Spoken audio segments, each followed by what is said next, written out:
എന്താ ഒരു പ്രധാന കാര്യം പറയാനുണ്ടെന്ന് പറഞ്ഞ്. വയനാട് കള്ളാടിയിൽ മണ്ണിടിച്ചിലുണ്ടായത് നിർമ്മാണ മേഖലയിലല്ല എന്നാണ് കരാർ കമ്പനിയുടെ അവകാശവാദം. നിർമ്മാണ മേഖലയിൽ നിന്നും 12 മീറ്റർ അകലെ വനമേഖലയിലാണ് മണ്ണിടിച്ചിലുണ്ടായതെന്ന് കരാർ കമ്പനി ജനറൽ മാനേജർ സെബാസ്റ്റ്യൻ പറഞ്ഞു. ഇവൻ ശരിയല്ല, ഇവന്റെ ഉണ്ടകണ്ണ് കണ്ടാലറിയാം. പ്രദേശത്തെ മണ്ണ് നീക്കം ചെയ്തിരുന്നെന്ന് അപകടത്തിന് മുമ്പുള്ള ദൃശ്യങ്ങൾ കാണിച്ച് കമ്പനി അധികൃതർ ന്യായീകരിക്കുകയാണ്.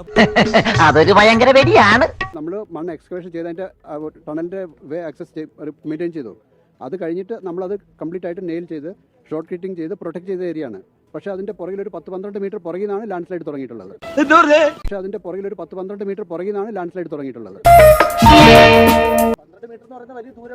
തീർച്ചയായിട്ടും അല്ല. അതാ ഞാൻ പറഞ്ഞ അവിടെ ഈ ബ്ലെയിം വന്നത് എങ്ങനെയായിരുന്നു ചോദിച്ചാൽ മണ്ണ് അതിന്റെ മേളിൽ സ്റ്റോക്ക് ചെയ്യുന്നതാണ്. അതല്ല ഫാക്ട് എന്നാണ് ഞാൻ പറഞ്ഞത്. ഇവന്മാരൊന്നും ജീവിതകാലത്ത് നന്നാവില്ല.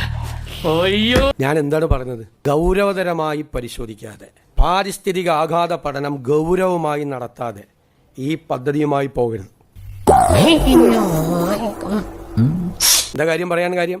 വയനാട് വെസ്റ്റേൺ ഗാർഡ്സ് എന്ന് പറയുന്നത് വളരെ സെൻസിറ്റീവാണ്, ഫ്രജൈലാണ് അവിടുത്തെ മണ്ണ്. എന്നെ എന്തുമാത്രം പരിഹാസം ഉണ്ടായിരുന്നു.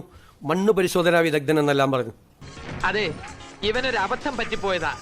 മണ്ണ് പരിശോധനാ വിദഗ്ധൻ എന്നൊക്കെ പറഞ്ഞ് എന്നെ കളിയാക്കി CPM ഹാൻഡിലുകൾ. അവരാണ് എന്റെ PR മുഴുവൻ നടത്തിയത്. എനിക്ക് നന്ദിയുണ്ട് അവരോട്. ഞാൻ ഒന്നും പറഞ്ഞാൽ അവരൊന്നും മാറ്റല്ലെന്ന്. കേട്ടിട്ടുണ്ട്, ഇപ്പൊ അനുഭവിക്കുകയാണ്. കാരണം അവരാണ് എനിക്ക് വേണ്ടിയിട്ട് ഏറ്റവും കൂടുതൽ ക്യാമ്പയിൻ നടത്തിയത്. കാരണം ആ തെരഞ്ഞെടുപ്പിന് തൊട്ട് മുമ്പുള്ള 2-3 മാസം സോഷ്യൽ മീഡിയ തുറന്നാൽ എന്നെ മാത്രം, എൻ്റെ വികൃതമായ രൂപങ്ങളൊക്കെ ഉള്ളതാണെങ്കിലും എൻ്റെ കണ്ണൊക്കെ തളിച്ചിട്ടുള്ളതാണെങ്കിലും എൻ്റെ പടം മാത്രം ഉണ്ടായിരുന്നില്ല. ഏറ്റവും കൂടുതൽ എന്നെ CPM അധിക്ഷേപിച്ച വിഷയം തുരങ്കപാത വികസനം തകർക്കാൻ ശ്രമിക്കുന്ന വികസന വിരുദ്ധൻ എന്ന് പറഞ്ഞിട്ടാണ്. ഞാൻ ഒറ്റ കാര്യം പറഞ്ഞിട്ടുള്ളൂ, അതുപോലത്തെ സെൻസിറ്റീവായ ഒരു സ്ഥലത്ത് ഇത് ചെയ്യുമ്പോൾ സൂക്ഷിച്ചു വേണമെന്ന് പറഞ്ഞു. വണ്ടി എടുക്കട്ടെ മോളെ. ഇവിടെ സ്റ്റേറ്റ് ഒരു പഠനം നടത്തി. ആ പഠനത്തിലെ റിസൾട്ട് എന്താ? ഒരു കാരണവശാലും ചെയ്യാൻ പാടില്ലെന്ന്. രണ്ടാമത് സെൻട്രൽ ഗവൺമെന്റ് വേണ്ടാന്ന് പറഞ്ഞു.